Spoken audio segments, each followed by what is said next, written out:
Hey guys, and welcome back to a new tutorial from me. I am Artinvader, a digital artist from Berlin. And for these who don't know me, I post on Instagram and TikTok regularly short tutorials about Cinema 4D and Blender. And there I also post my art. So if you want to support me, please follow me there or leave me some love. You find the link in the caption. And yeah, let's move on with the tutorial. Today we will create this cool animation. And in this tutorial today you will learn the basic about modeling, how you can model products. You can also use the skills later on for your own products. But you will also learn the basics about lighting. You will learn how to set a main light, fill light and the backlight and the meanings of it, and this is the base up setting in every scene if you work with 3D programs. And we will create the most complex texture ever, and this is glass material. I will show you how you can create simple textures on the object and how you can get more realistic textures. For example, we work with metal textures and we will insert scratches and something like this. It's really simple and you have to know how to do this. So I think you will learn today a lot. So let's move on with the tutorial. The 3D objects. Alright, so let's start with the tutorial. But first we set the render settings. We work in this project with Redshift and we choose 1080 by 1080 pixels and we will create the animation, so we need all frames and that's it. So now we have our render scene and I will link you a link to the picture. First we start with the glass body and for this we need a cube and the size is 543 by 538 and 256, like this. Now we add a subdivision surface to get round edges. And yeah, this is right. But here we have to increase the segments by 5. And now we also want to create thickness because we will later on work with glass material. And for this we need cloth surface. And you can think about it all the time. If you need thickness in your project, need this tool, put subdivision to 0, and here is the option thickness. Now our whole body is 0.1 thick. Alright, this is the glass body and we want now to create a clear cut here under the bottle, and for this we work with the bool tool. We put it here between the cloth surface and the cube. And now we duplicate the cube like this. And now we can change the position of the second cube. And now we have a clear cut down to the bottle. Now we create the hole here in the bottle for the etiquette or the shield. And for this we need a new bool. And we have to put it here under it. And we create a new cube. And the size is 333 by 126 and 69. And we put the cube here under the bool. And now we only have to change the position. And now we have our hole. But you can see it not looks so good. So we can play here with the surface values.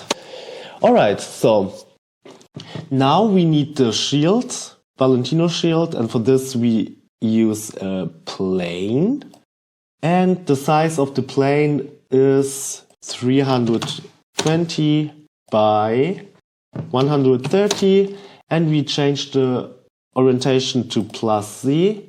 And now we have to change the position and put it to in the hole, like this. Perfect.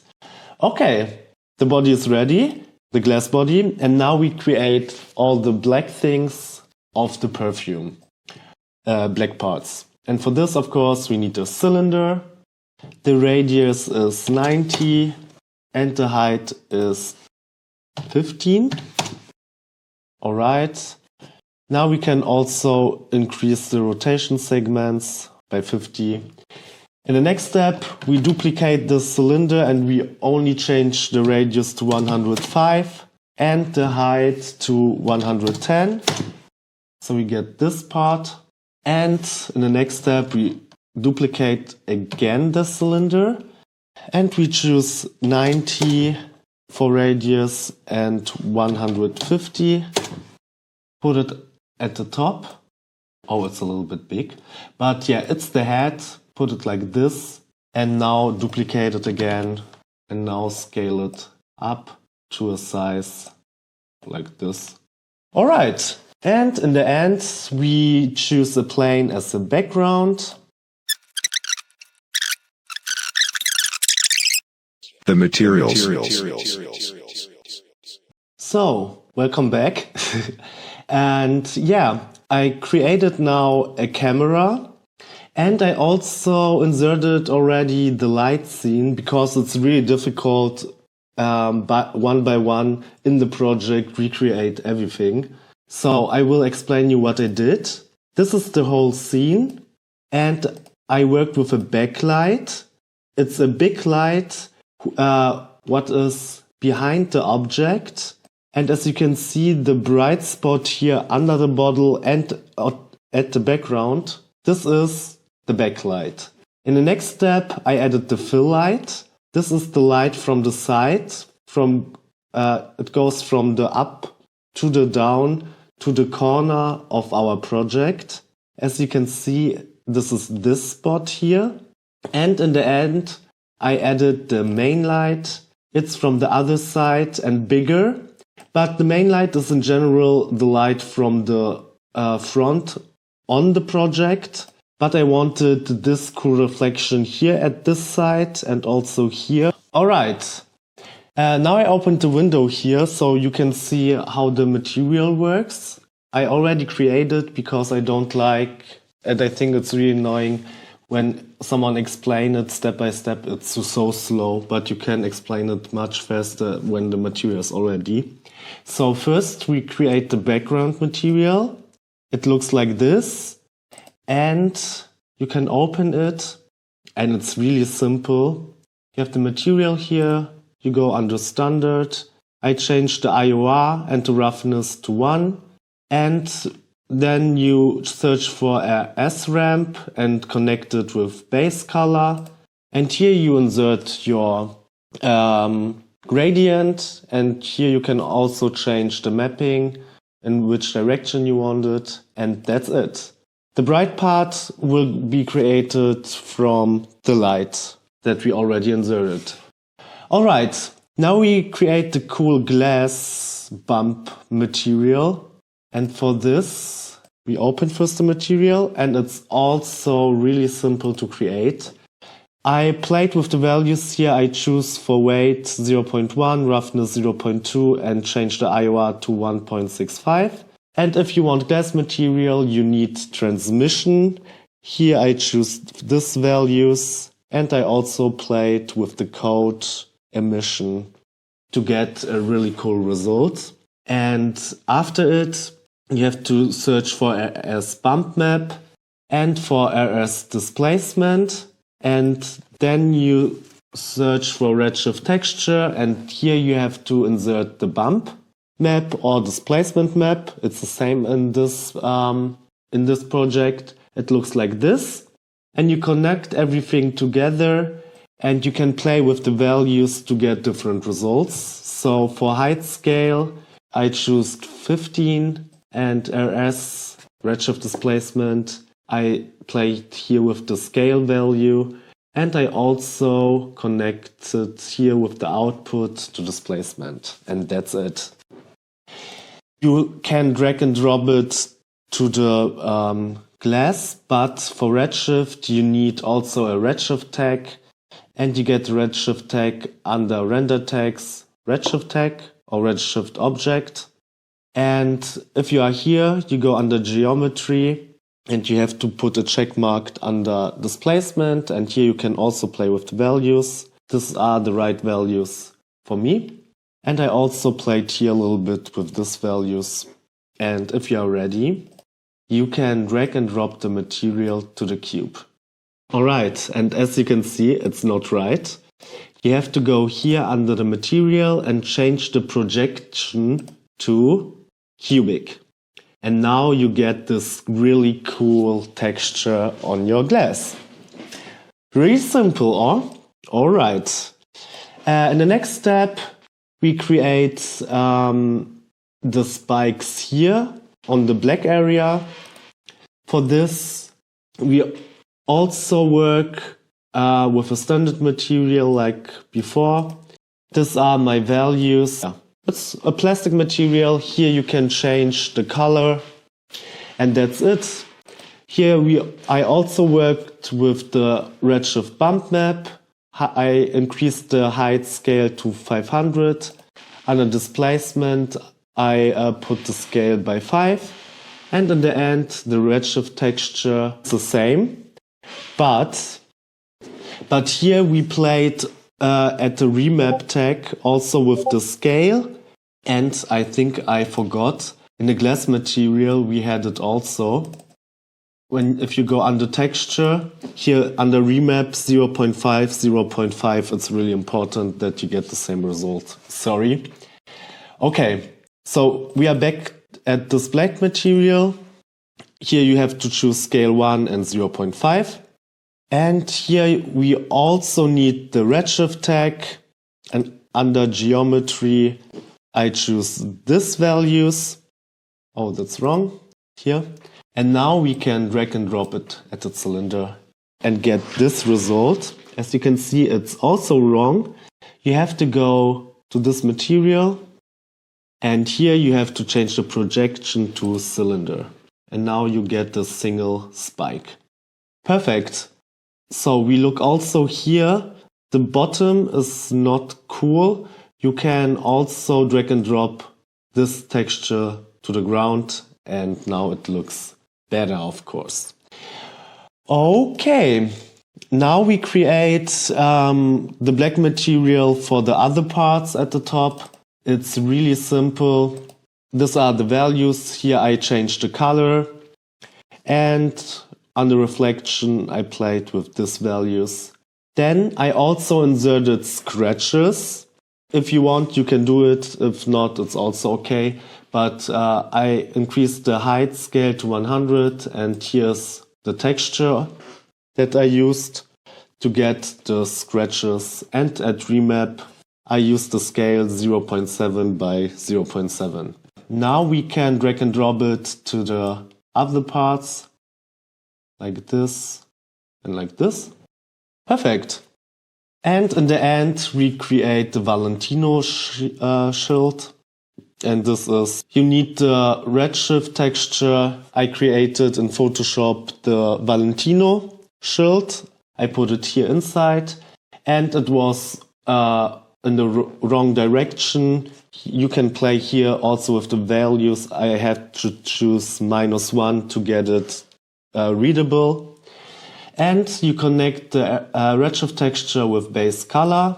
These are my values. And I also wanted the scratches at the Valentino logo. So I played here with the values and put here scratches or smudge to get a cooler result. Drag and drop. And yeah, that's it. And in the end, you can see in the final result. And in the end, in the final result, you can see the bubbles who appear at the top. We will create now the material to have it later on. These are the reflection values that are important, and to get transmission and transparency like water, I choose the color here to blue, and the weight, and these are the other values to get this water effect. I also played here with code, and that's it. You want my project file? You can get it. On Patreon you can find my project with all textures I use. There you can also support me as an artist so I can create more cool stuff for you. And a very big thank you for my Patreons. You are the best. And now we came to The animation. Alright, now we came to the animation, to the last part, and it is really easy. First we animate the bottle, and for this we have to select all layers that are from the bottle. It's important that you don't select the background or the light or the camera. Alright, when you all layers have selected, you have to push the icon here to set a keyframe. Repeat it at the end that you get a loop animation, and in the middle of the animation you put the bottle down and you set a new keyframe, and now the bottle is moving. Okay, this was the simple part of the animation. Now we came to the bubbles or to the water that appear in the animation. Wait, I show it to you again. Okay, here's the animation and these bubbles. Alright, for this we need an emitter, and you find the emitter under simulate, and now you can hit play and you can see that's the wrong direction of the emitter. We have to put the emitter down and then rotate it by 90 degrees, and if we hit play now, it's the right direction. Perfect. Now we go back and we want that the emitter creates spheres, and for this we have to create a new sphere, put it under the emitter, and the radius have to be 65 centimeters. Okay, now we go under the emitter tag, we go here to emitter and increase the size by 300 and 300 and choose here under emitter type cone. Now we go here under particles and set a check mark under show object, and if we hit play, now the bubbles appear.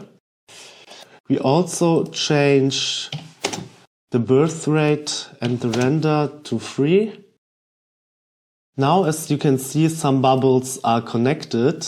For this we need the meta ball. It's not here, it's here? Also not. Okay. The new layout, it's so complicated. Okay, here, meta ball, and put the emitter under it. And now go under meta ball, change here to 415, here 3, and here 5.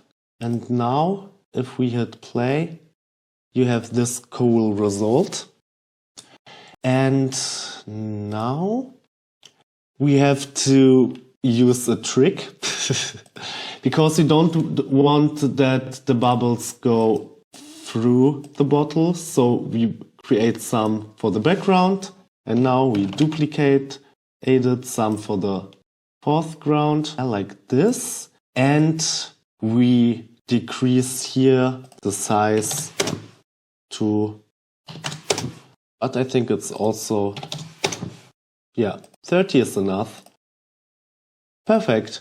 And we also created already the material for it. To get to the window, you have to go here to Material Manager and you can drag and drop the material. That's it. Well done, Artinvaders. And if you liked the video, please leave a like. And do you have any questions or do you want to tell me something? Write it in the comments. I will answer you as soon as possible. And if you want to support me, subscribe to the channel or follow me on Instagram or TikTok. There you can also send me your final result. I'm really glad to see what you create. And as a thank you, I will repost them at my social media accounts. And I will also link you. And with a little luck, the best artwork will get an appointment? What does it call? A shout out, sorry. We'll get a shout out in the next video. So, we see us in the next week, and I'm happy about every support. Thank you guys. Follow me so you don't miss another video from me. A new Cinema 4D and Blender tutorial comes out every Tuesday and Thursday. And don't forget to tag me at Artinvader under your renders. I want to see what cool things you've created. See you in the next week.